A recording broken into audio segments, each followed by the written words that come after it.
Everyone, welcome to my channel Orbit of Learning by Swati Singh. So today I am here with you with once again a very ongoing current affair topic which is highly gooby volcano, जो कि जो है 12,000 years से बिल्कुल शांत था और 12,000 years के बाद अभी ये 23 नवंबर को जो है ये इरप्ट हुआ है. तो आज हम इसके बारे में जानेंगे कि ये एक्चुअली है क्या, कहाँ लोकेटेड है. और बहुत सारी न्यूज़ में अगर आप देख रहे होंगे तो देख रहे होंगे कि ये इंडिया में भी इसके एशेज़ आ रही हैं, तो वो किस वजह से आ रही हैं, उसका क्या इफेक्ट है, ये सब हम आगे देखेंगे. तो चलिए हम देखते हैं इसको. Why in news? This volcano has been erupted after approximately 12,000 years on 23 नवंबर 2025. जैसे कि मैंने आपको बताया, ये जो है ये जो वॉल्केनो है ये 12,000 ईयर्स से इरप्ट हुआ ही नहीं था. ये 12,000 ईयर्स के बाद अभी 23 नवंबर 2025 को इरप्ट हुआ है. तो ये बहुत बड़ी बात है. ठीक है. लोकेशन का है अफर रीजन, इथोपिया. ये कहाँ पे है? अफ्रीका में, राइट. वॉल्केनो टाइप क्या है? शील्ड वॉल्केनो है ये. रेंज इसकी क्या? एटा एले रेंज. इरप्शन स्टाइल सब लीनियन, मतलब ये इसका जो एक कॉलम बनाता है, वॉल्केनिक प्ल्यूम बनाता है जब इरप्शन होता है. ठीक है. ऐश क्लाउड हाइट, ऐश क्लाउड की हाइट कितनी गई है? 45,000 फीट इसकी जो हाइट गई है. जैसे ये इरप्शन, जो वॉल्केनोज का इरप्शन होता है, आपने देखा हो मैग्मा ऊपर की तरफ उछलता है, तो इसकी जो हाइट गई है, जो मैग्मा ऊपर तक गया है या एशेज ऊपर तक गई हैं, वो 45,000 फीट तक गई हैं. की कंपोनेंट क्या है इसके? Volcanic ash, SO2 sulphur dioxide gas, glass shards और रॉक्स पार्टिकल्स हैं. ठीक है. ड्रिफ्ट पाथ क्या है इसका? पहले येमेन, ओमान, अरेबियन सी और वेस्टर्न इंडिया. नेक्स्ट इसकी टेक्टोनिक सेटिंग कैसी है? It's a triple junction where African, Arabian and Somali plates meet. ये ऐसी जगह पे है जहाँ पे अफ्रीकन, अरेबियन और सोमाली प्लेट्स जो है मीट करती हैं. ठीक है. अब ये किस वजह से हुआ ये हम देख लेते हैं. Tectonic plates pulling apart. Apart जो रिफ्ट है वहाँ पे टेक्टोनिक्स प्लेट्स एक दूसरे को खींच रही हैं इस वजह से. Magma pressure building over thousands of year. बहुत टाइम से ये शांत था वॉल्केनो, जिस वजह से थाउजेंड ऑफ ईयर्स से जो इसके अंदर मैग्मा है वो कहते हैं ना उबाल माल रहा था, तो उसमें इतना ज़्यादा प्रेशर क्रिएट हो गया जिस वजह से ये इसका इरप्शन हो गया. Week crust in डैंकल depression. जो क्रस्ट था डैंकल डिप्रेशन में इसके पास, वो जो है वीक हो गया था. Gas rich magma causing an explosive release. कहते हैं ना बहुत टाइम से कोई चीज़ बंद है, उसके अंदर बहुत प्रेशर बन गया, तो उसके अंदर जो गैस थी वो जब वो फटा तो एकदम ऐसे लगता विस्फोट हो गया, वैसे करके वो फटा. Crust thinning and cracking. ठीक है. क्रस्ट की जो ऊपर हमारी लेयर होती है, इस वजह से क्रस्ट मैंटल कोर होती ना, तो ऊपर की जो क्रस्ट था वो थिन हो गया था, वो क्रैक होने लगा था. ठीक है. अब इसका इफेक्ट क्या हुआ? Ashfall covered nearby villages, grazing lands and water sources. अब जब ये इरप्शन हुआ तो जो उसकी ऐश जो थी वो कहाँ कहाँ गई? जो आसपास के विलेजेस थे, एग्रीकल्चर लैंड्स थी, हमारे वाटर सोर्सेज थे, वो सब उसमें जाके ये गिरा, तो उससे वो इफेक्ट हुए. ठीक है. किसी ना किसी तरह के, या तो वो जल गए या ख़राब हो गए या पोल्यूटेड हो गए इस वजह से. Respiratory problems and health risk for people and life stock. मतलब इंसानों के लिए भी और जो जानवर हैं उनके लिए भी ये जो है बहुत हजार्डियस था. ठीक है. इसके आता है blocked roads due to poor visibility. इस वजह से इतना ज़्यादा धुआं हो गया था. जब सोचिए ये ऊपर इतनी ज़्यादा गया तो उसने कितना ज़्यादा धुआं कर दिया होगा, तो विजिबिलिटी क्या हो गई थी? बहुत कम, जिस वजह से रोड्स हमारी ब्लॉक्स हो गई. Major flight cancellation, rerouting across Red Sea, Middle East and South Asia. जो फ्लाइट्स थी उनको कैंसिल कर दिया गया, ये रीरूट कर दिया, क्योंकि वहाँ पे विजिबिलिटी बहुत कम थी और जो हमारे इंजन्स होते हैं इस पर बहुत एडवर्स इफेक्ट पड़ता है, इस वजह से ये सब कैंसिल हो गई थी. Damage to aircraft engines from ash particles. Ash particles में हमारे गैस शार्ड्स होते हैं, जिस वजह से हमारा एयरक्राफ्ट का जो इंजन है वो ख़राब हो सकता है. Temporary changes in sky colour and sunlight scattering.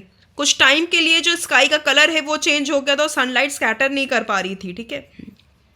Tourism decline. Obvious सी बात है, जब इतना बड़ा वहाँ पे इरप्शन हुआ तो टूरिज्म तो डिक्लाइन हुआ ही है. Economic loss. अब सोचिए फ्लाइट्स कैंसिल हो रही हैं, ट्रेड नहीं हो पा रहा है, टूरिज्म नहीं हो पा रहा है, जिस वजह से इकोनॉमिक लॉस भी उसको देखना पड़ रहा है. Delay of goods and trade due to flight cancellation. जो गुड्स हैं ट्रेड के लिए वो भी डिले हो रहा है. क्यों डिले हो रहा है? क्योंकि फ़्लाइट ही नहीं है, फ़्लाइट ही कैंसिल हो गई हैं. नेक्स्ट बहुत इंपॉर्टेंट क्वेश्चन आता है इंडिया पर्सपेक्टिव से, why did the ash reached India. अब जब इथोपिया अफ्रीका में इरप्शन हुआ है तो ऐश उसकी इंडिया कैसे आ सकती है, बहुत मेजर क्वेश्चन है। तो इसका आंसर मैं अब बताती हूँ आपको। इसका सबसे बड़ा रीज़न क्या है, टॉल इरप्शन कॉलम। जो इरप्शन हुआ वो बहुत, जो उसका ऊपर तक गया ना, तो वो इतना ज़्यादा लॉन्ग था, टॉल था, कि वो जो उसकी ऐश है वो मतलब अर्थ सरफेस से लेके 13 to 15 किलोमीटर एटमॉस्फेयर में ऊपर तक गई। ठीक है, तो वही मैंने यहाँ देखिए लिखा है, tall eruption column, the volcano blasted ash up to 13 to 15 kilometre high into the upper atmosphere. वो एटमॉस्फेयर में जो है अर्थ से एटमॉस्फेयर तक में 13 to 15 किलोमीटर टॉल गई थी। ठीक है, इरप्शन स्टाइल क्या था, सब लीनियन। इसका क्या मतलब होता है, वो इतनी ज़्यादा इरप्शन स्ट्रॉन्ग होता है कि वो बहुत समय तक जो है एटमॉस्फेयर में रह सकता है। The strong sustained eruption kept ash suspended for a long time. Next है fine ash particles. Fine ash particles और लार्ज ऐश पार्टिकल्स का क्या मतलब होता है, जो ऐश पार्टिकल्स हमारे होते हैं जो वॉल्केनो से निकलते हैं, अगर बड़े ऐश पार्टिकल्स होते हैं वो सबसाइड कर जाते हैं वो ग्राउंड पे ही, लेकिन जो बहुत छोटे पार्टिकल्स होते हैं वो बहुत टाइम तक रहते हैं और बहुत थाउजेंड्स ऑफ किलोमीटर तक वो ट्रेवल कर सकते हैं बिना गिरे। ठीक है, यही चीज़ है इसमें, very small and light ash could travel thousands of kilometres without falling quickly. अब नेक्स्ट रोल कॉल क्या आता है, जेट स्ट्रीम्स। हमें पता है जेट स्ट्रीम्स के बारे में कि क्या होती है, स्ट्रॉन्ग ईस्टवर्ड विंड्स होती हैं। इस वजह से क्या हुआ कि जब इतनी ज़्यादा वो एटमॉस्फेयर में चला गया तो वहाँ पे हमें क्या मिली, जेट स्ट्रीम्स मिली, जिनकी मदद से जो विंड, जो ऐश पार्टिकल्स है वो कैरी डाउन हो गए, आगे आगे आने लगे। जो हमने ड्रिफ्ट बताया था वो क्या हो गए, जो ऐश पार्टिकल रेड सी से अरेबियन पेनिनसुला आए, फिर वो वेस्टर्न इंडिया पहुंचे। ठीक है, strong eastward winds carried the ash across the Red Sea and Arabian peninsula to India. Next क्या है, लॉन्ग ड्यूरेशन ऑफ इरप्शन। जब इरप्शन इतने साल बाद हुआ था तो जो उसका पीरियड है वो काफ़ी टाइम तक, वो जो है बहुत लंबे समय तक वो इरप्शन होता ही रहा। तो उस वजह से जो ऐश थी वो कंटिन्यूसली बनी ही रही वहाँ पे, वो मतलब कम नहीं हो पाई, उसका जो अमाउंट है वो इंक्रीज हो गया। Continuous ash release increase the total amount of material available to travel long distances. बहुत ज़्यादा कहते हैं ना, कोई चीज़ बिल्कुल ब्लास्ट करे ही जा रही है, करे ही जा रही है, तो वो एक इकट्ठा ही हो जा रही है, वो कमी नहीं हो रही है, कमी नहीं हो रही है।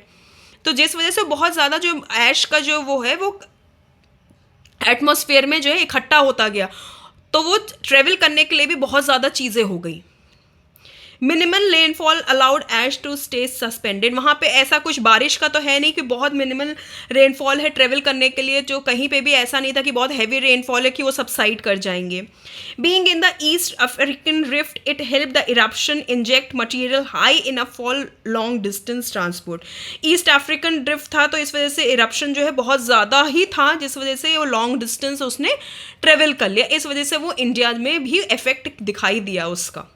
कंपोनेंट्स क्या थे उसके, ऐश था, SO2 गैस जिसने बहुत ज़्यादा पोल्यूशन क्रिएट किया, gas hazards risk to aircraft engines, fine aerosols affects visibility and solar radiation. Next अब हम देखेंगे वॉल्केनिक ऐश और वॉल्केनिक प्लूम की।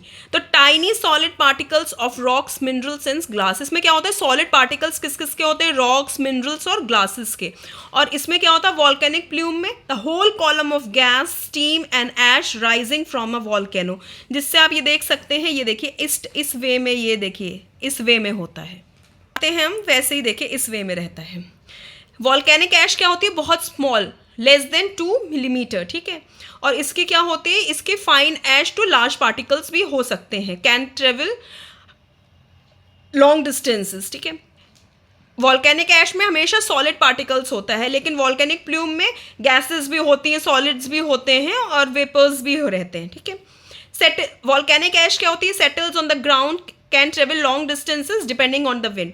विंड पे डिपेंड करती है, मोस्टली सबसाइड करती जाती है ग्राउंड पे, लेकिन ये क्या होता है बहुत हाई राइज करते हैं तो बहुत लंबा डिस्टेंस ये ट्रेवल करते हैं।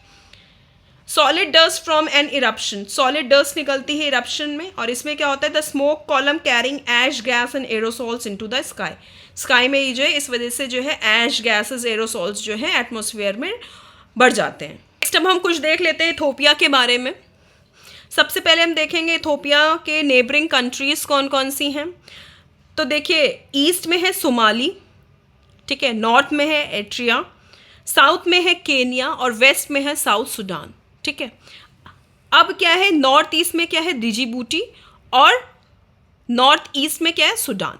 तो इससे आप याद रख सकते हैं कि इसकी नेबरिंग कंट्रीज़ क्यों हैं, क्योंकि अब हमारा जो है मैपिंग में जो है इंपॉर्टेंट प्लेस है अभी ये, जैसे यहाँ पे इंसिडेंट हुआ है, तो इसका पूछ सकते हैं इसकी नेबरिंग कंट्रीज़ क्या है। किस कॉन्टिनेंट में है, ये अफ्रीका में है। इसकी कैपिटल क्या है, एडिस अबाबा। इसकी करेंसी क्या है, इथोपियन बिर, जिसको ईटीबी बोलते हैं। ऑफिशियल लैंग्वेज इसकी एम्ब्रिक है, और बाकी बहुत सारी और भी लैंग्वेजेस हैं, ठीक है, तिरिंगना, सोमाली, ओम्ब्रो, अफार और बहुत सारी हैं।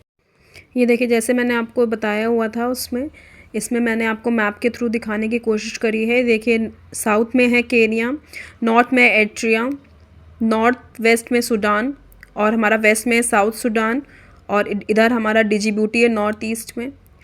ये देखिए, ये इथोपिया मैंने दिखाया, उसका नेशनल फ्लैग। सो अगर आपको मेरा ये वीडियो पसंद आया हो तो please like, share and subscribe my channel.